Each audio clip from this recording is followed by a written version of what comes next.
Hey guys, Lindsay here. Welcome back to my channel. So we are doing another tag video. There is a couple of really good tags going around right now that I want to film. So you're probably going to see another one coming up in the future, but I'll try to space them out like every few videos or whatever. But these are good, easy ones for me to kind of film after I've already done a look to kind of get a little stockpiled because I gotta go on a trip again soon. So I gotta pre-film, which I suck at. So this tag was created by the lovely Millie over at Bad to the Brow. She has some seriously beautiful blending skills. I absolutely love the eye looks that she creates. So I highly recommend you go checking out her channel, but also her Instagram because like the way she captures her eye looks for her Instagram photos, I'm kind of jealous. She does such an amazing job. So this tag is called the Indie Makeup Tag, and as you guessed it, it's pretty much questions all relating to indie makeup brands. And you guys know that I've really just kind of gravitated towards indie makeup brands over the past like year and a half. I don't know. I've always loved indie brands, but it seems like my channel has really kind of centered in on indie brands more recently or over the past year, I guess. So yes, I thought this tag would be super fun to do. So we are going to do that. If you are curious about the look I'm wearing right now, it is part of my 2 Looks 1 palette with the Summer on Earth palette from Menagerie Cosmetics. So that should be maybe up already. You guys know the drill. If it is, I'll link it. If not, it's coming. And then if you're curious about what's on my lips, just because I just tried this out and I absolutely love the combination. I started out with Starfish from Menagerie Cosmetics, so I had a matte liquid lipstick on, but I also recently got these Glam Light glasses, and this one is Grape Margarita. They're like the perfect companions to each other. So if you're not like all into the super matte lip, this goes perfectly over the top of it, just to give you a little bit of moisture and a hint of shine, and it's beautiful. Okay, let's jump right in with question number 1, which is, what does indie mean to you in terms of handmade, private labeled, independently owned? I personally feel like definitely the handmade and definitely independently owned are considered indie. Private label, honestly, is just where I get that little gray area, mostly just because I don't have like a huge expanse of knowledge on private labeling. I'm sure there's probably indie brands or who I consider to be indie brands I've purchased from who do private label. I don't really know for sure. Like I said, I don't know that much about private labeling. That's more just me not taking the time to look into it and research it, because what can I say? When I get home from work, I'd rather go off into fantasy land of Netflix and books as opposed to looking into what private labeling is. I guess my understanding of it is like you kind of pick stuff out of a catalog essentially. So I'm not the biggest fan of that idea. Like I feel like I don't care if you are buying like a palette, like a structure, you know, like the casing. I don't care if you're buying that, because I have seen a couple of brands that I know that I buy from that have the exact same palette like shape as somebody else, and it's got like a different name on it. So like, that's kind of like, okay, it's interesting. It didn't really bother me that much, but I feel like all of those have had different formulas, it feels like. So it doesn't to me seem like they're using the same shadow. So like, that's where I say I don't know which one counts as private labeling. There's a good chance there's probably been somebody I bought from that does private label and I just didn't know it. But for the most part, I've been happy with everything I've purchased from what I consider to be indie brands, so maybe I don't care that much if it's private label. I don't know. Like I said, I don't know that much about it. If you know a lot about private labeling and you would like to share with everybody, feel free to leave a comment, as long as you're being polite and just wanting to share the knowledge and not being like condescending to people. I don't mind. I don't mind a little knowledge sharing. I don't mind learning a little myself. I just am not going to go out and research it right this second. So give me an abbreviated version, please. Number 2, what are your top 3 favorite indie brands? And that one is so hard. Just doing my top 5 was hard. So I will go ahead and just put the disclaimer on this right now that this is probably my top 3 right at the moment, but I'm pretty sure my top 3 indie brands probably like rotate around all the time, just depending on who's releasing new stuff. So as of this moment, my current top 3 are definitely Menagerie Cosmetics. They'll probably always be in my top 3 because that is a brand that I would literally buy everything from. I pretty much own everything from them. The only thing I don't own every shade of their liquid lipsticks, but I own every single palette, and I can guarantee you I will continue buying every palette that they release. I don't even care like what the color scheme is. I want it. I love their formula. They could release a brown neutral palette and I would probably still buy it. I just love their formula so much, and I love the gorgeous, gorgeous, gorgeous artwork that they always have with their packaging. I really enjoy their liquid lipstick formula. I've just purchased 4 additional ones, so slowly but surely I'm getting my color shade range collection built up. I don't think I'll ever own all of them because some shades just don't appeal to me, but I'm gonna at least buy eventually all the ones that I think that I would like to wear. And I haven't bought any of the singles yet, but that's just because I haven't taken the time to sit down and figure out which singles aren't in palettes. I really wish that they would just categorize them that way on their website. And if they do, forgive me, but I don't think they do. It'd be nice if it'd be like singles and it would tell you like just on the main page, not like having to go into each one. Some of them I can tell by the names, but you know, again, it just would require going and looking. But yes, Menagerie is definitely one. Another one I guess I would say is definitely Storybook Cosmetics, just because I just absolutely love the themes of all of their products. I love the formulas of their products, the eyeshadows, the liquid lipsticks, the liner. I love everything that the Storybook sisters are trying to do. I know they've had like pretty hard last year and a half or whatever. It sounds like they're getting their things in order, and hopefully they'll be back soon and better than ever. That's really what I'm hoping for, because I've absolutely loved supporting them. I've been supporting them from the very beginning and just loved everything that they came up with. They're so creative. They have so many great ideas for the future. They just need to be able to get it in production. You know, quit promising us stuff, get it in production. But yes, I still love them, and I'm still holding out for my new release of something from them. Anything. And then number 3, I'll go ahead and just say the Collective Cosmetics. Like I said, this is like my top 3 definitely rotates around a lot, but I do love the Collective Cosmetics a lot. You guys hear me rave about their highlighters all the time, but I really do enjoy like their eyeshadow formulas. The lips, I was kind of like, I didn't really care so much about their lip before because it was a bit more like gloss type of lip, but now they have these matte liquid lipsticks and these ones they call taffetas that are kind of like a matte satin hybrid. It's very, very, very comfortable, and I've only tried one, but I really want to buy a bunch of other shades because I really enjoyed the way it felt. So really been enjoying what they've been doing. The other thing I love about them is that they are such a like personable brand, like, or personal, I don't know, personable? Which word am I trying to go with here? Basically, I mean, they're pretty much just owned by 2 people. It's 2 people that own it, and they're so interactive with their customers. They love to repost people. They're always commenting on everybody's stuff. They have like a handwritten note in every single package, which I think is such an awesome touch. Like, and it's actually genuinely handwritten towards me. Like, I have a very good relationship with them. I know that they watch my videos and they appreciate like the feedback and the reviews that I give on their products, and I really do genuinely enjoy their products. But like the way that they interact with their customers is part of what has kept me loving them for so long. That's kind of what bonded me to them, was because they were just very supportive of me right off the bat, very like just, you know, lovely in the way that they interacted with me. And I love the way that I watched them interact with other people. And like, you know, that's for me, like a brand, it's like a 2-part thing. Like if you have an amazing product, that's great. But if you also have like a great connection to your customers, to me, I think that's another amazing thing. Because there's some of these brands that they just keep cranking out stuff, and all of us little micro influencers want to, you know, post reviews and like they don't even acknowledge us. So I do love it when smaller brands are like reposting or at least commenting and stuff. And a lot of them that I usually buy from do. So, but Collective, they definitely go above and beyond. So I love them. Okay, so number 3 is which indie brand or brands has disappointed you and why? And I will go ahead and tell you the name of this brand. I've actually mentioned this brand once or twice before as far as a bad experience, but I've never called them out by name. But I now have found out that they're no longer in business. I don't know when they went out of business, but they no longer are in business. So I don't feel so bad saying the name. Maybe you've had a bad experience with them as well.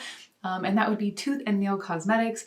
I'm not going to go into too much detail, but it basically surrounds their holiday palette from 2017. I had bought their like fall palette in 2017, absolutely loved it, did a review on it. They actually liked my Instagram post. It was one of the first indie brands that ever kind of like interacted back with me, and I was really excited about it. So as soon as the holiday palette went for pre-order, I pre-ordered it. I'm pretty sure it was like in October. Of course, it was supposed to ship before the holidays. So I was thinking I'd have this really fun Christmas video. I think it was supposed to ship like around Thanksgiving. And it was $50, right? Because it was like a handmade. They would buy the palettes. They would have the palettes made for them, like the case, and they would hand press all the shadows, which I don't mind. I like hand pressed shadows. And I actually did like their shadow formula. Yeah, needless to say, that palette never, ever, ever, ever, ever came. And it was one of those situations where the brand kept giving excuses. Oh, I'm sorry, this delay is for this is for that. Something happened with the manufacturer of the palette, blah, blah, blah. We're really sorry. Here, have a discount for your next order. And I just kept listening and believing it and believing it. And still, I never got mine. I think some people did get theirs. I never got mine. And so then literally I was back and forth for months with the owner on Instagram DMs of like trying to get my order shipped, giving her my order confirmation number. They're like, yeah, it'll ship. It never shipped. Back and forth again. Yeah, it'll ship. Never shipped. Needless to say, I got to the point where I just gave up on these people. And I never even really tried to fight it with the bank either. I just chalked it up to a loss. It's not like I haven't bought a palette before, like, you know, even 2 palettes before that totaled to $50 and then never used them again or gave them away or whatever. So it's not the end of the world. It just sucks. And I really hated the fact that they were still out there promoting themselves as this amazing little indie brand. But apparently there were other people that had similar issues to me with just bad customer service, not shipping product, refusing refunds, you know, things like that, because at this point they are no longer in business. Number 4 is, which indie brands have you not tried yet that you really want to try? There are so many. I know I made a video at the beginning of the year or the end of last year about brands that I wanted to try in 2019. I think I did mine as all indie brands or mostly indie brands. There's a lot that I want to try. I really want to try Menagerie Cosmetics because Annette did a video with a lot of their stuff and it looked really beautiful, and that the newer palette that they've got out, I kind of want to get it. I just haven't. I've bought so much stuff lately, but it looks really beautiful. I still haven't tried Sydney Grace or Davina, and I really want to try both of those. I've really been liking what I've been seeing from Midas Cosmetics, and I know a lot of my YouTube friends that, again, have raved about them. Same thing with like Pinky Rose. So yeah, there's a lot that I want to try. I just need to kind of like calm down with some of the buying that I've been doing so that I can then, you know, pick out something new here and there from new brands. Number 5 is, if you could own an entire product collection from one brand, what would it be? So we'll kind of gear this towards like a brand that I don't own everything from. I'd probably say either like the entire stained glass collection from Untitled Cosmetics, because those are some incredibly stunning shadows, but they're really, really expensive. So I probably would never buy more than like a couple of them. So that would be really cool to own all of them. Or maybe something like all of the liquid lipsticks from Menagerie, or like all the lip products, like the new like lip taffetas from Collective. That would be fun. Yeah, I think one of those things would be fun. One of those 3 types of categories would be fun. Okay, number 6 is, what unique product and or concept have indie companies brought to the table that big brands have not? I don't know, I guess maybe just like the fun themed palettes. I feel like some of the more mainstream brands are starting to go that direction, but it really all started in the indie world. And I think they've seen how popular things like that are, and they've really just kind of like started to latch on and try to do it as well. I mean, like, you've got your crazy like food themed palettes, you've got like all these book themed palettes from people like Storybook Cosmetics, and then even Besame, and then finally Urban Decay jumps on the bandwagon and does a bookish kind of palette for Game of Thrones. Coincidence? That, or I would say just the like colorfulness, because you know mainstream brands for the most part are not very colorful, and I feel like especially this year they've started to integrate more color, but I think it's because they have seen how successful things like the ColourPop monochromatic palettes are, or all these insanely beautiful rainbow palettes. That was all indie brands first, and it was all us, all of us consumers who just jumped on it and fell in love with all these beautiful, colorful shadows that I think made mainstream brands realize, oh, people want color. Maybe we can do it too. So not really anything super innovative, but that's just what I could think of off the top of my head. But it's definitely indie brands that are paving the way, and the mainstream brands are just copying. Number 7 is, what are your 3 favorite products that you own from indie brands? Okay, well, you already know that one of them is going to be the Collective Cosmetics highlighters. Like, if I didn't mention that, you'd probably be like, who are you? Because that's all you ever seem to talk about when you talk about a highlighter. So definitely the Collective Cosmetics highlighters.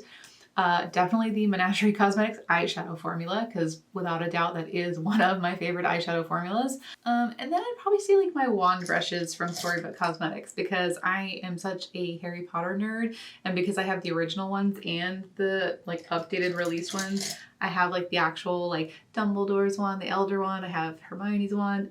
it just makes me happy to use them. It appeals to my little nerdy heart. They're good brushes, don't get me wrong. I actually enjoy using the brushes. I've bought like the other set as well because I liked these so much. So I do like the actual brush quality, but it makes me happy to use a wand for a brush. And they're really sturdy. They're so like kind of hefty. So yeah, definitely my Storybook wand brushes. Okay, so number 8 is, if you could collaborate with one indie brand, which one would it be and what would you create? Well, I probably can't pick one. So of course I would love to collaborate with Storybook Cosmetics just because, again, that's where my little nerdy heart lies. I, of course, without a doubt, would love to do a Harry Potter themed collection with them. I think I even mentioned, oh yeah, I know I mentioned it in my last tag video, the Geeky Makeup tag. Like I would love it if it was like a book palette that was maybe like Hogwarts, a history, and it had some really gorgeous shades that really truly represented the houses and other kind of like common colors like from the movies or books, things that were described. I would absolutely love that. And then maybe like a couple more liquid lipsticks. I would love that. Or considering they already kind of have the whole wizard thing going on, I would love to create a Doctor Who palette. That I think would be awesome. I think it would be really cool, again, since it's Storybook, to go with the whole book palette. So you could do like the Diary of River Song and have a bunch of colors surrounding like, you know, all the different kind of characters or like locations or phrases or different things like that from that time period. You know, like you could have like one called Spoilers, you could have one called Bowtie, one called Pond, like you could really have some fun with, I think, a Doctor Who Diary of River Song themed palette, and you could make it look like the diary. That would be really cool. So yeah, that would be an amazing option. Or it'd be really cool to collaborate with Menagerie, since they're literally one of my favorite eyeshadow formulas. And since they always do animal themes, I'd probably go with like some kind of owl theme, just because owls are like literally my favorite. Well, you can't see it, but I have a picture over there. Here, I'll move the finger. See my little cute little owl over there? I love owls. I don't know what it is about owls, but like I developed this like weird obsession for owls like a couple of years ago and started just collecting. Like my house is filled with owls. If I took you on a tour through my house, it would be like a game of find the owls. So I think it would be really cool. Now I know like there's not a ton of really fun, colorful owls out there, and I wouldn't want to be creating a neutral palette, but they do some really beautiful artwork. So it would be really cool to do like a watercolor owl print and then like pull your colors from there, because they seem to kind of have their colors of their shadows tie into whatever colors are on the palette, like the artwork. So you could do like a really beautiful like watercolor type of owl art print and then draw your colors off of that. I don't know. I think they could be really beautiful. So yeah, either of those would be amazing. Any collab would be amazing, but those would be like super dream collabs. Okay, last but not least, we have number 9, which is, what is one thing you wish indie brands did more of? Not so much more of, but I guess less of, and that would be like less of the sneak peeking too far in advance. I know a bunch of my YouTube friends have touched on this in various videos that they've done about like, you know, upcoming releases or things that indie brands do that are like a pet peeve. And some of them have gotten into really bad habits of sneak peeking products way too far out, or so far out that somebody else steals their idea, which is really sad because I mean, it's already bad enough that a lot of these bigger brands tend to kind of knock off the indie brands, you know, because we know it's happening. But it's like, okay, give a sneak peek maybe a week or two in advance. Like, give me enough time to put a like, calendar reminder down and make sure I have enough money to pay for whatever you're dropping. But don't go sneak peeking it months and months and months in advance, because somebody's probably going to take your idea. So yeah, that would be that would be the one thing I could think of that I wish they would stop doing. Do less of. So yeah, that's it. That's all for this tag. This was a fun little tag to do. So definitely, if you have a channel, please do it. If you want to leave comments below with some of your responses to the questions, feel free. Or if you want to give feedback on anything I mentioned, go for it. Everybody just keep things nice and polite. That's all I ever ask for. But yeah, make sure you go check out Bad to the Brow's video. I will link it down below. So go check out her video. Definitely go check out her channel. I'm going to link her Instagram too, because I really, really recommend you checking out her Instagram if you don't already follow her. Because like I said, girl has skills. So yes, that is all for this video. I will see you guys in the next one. Bye guys.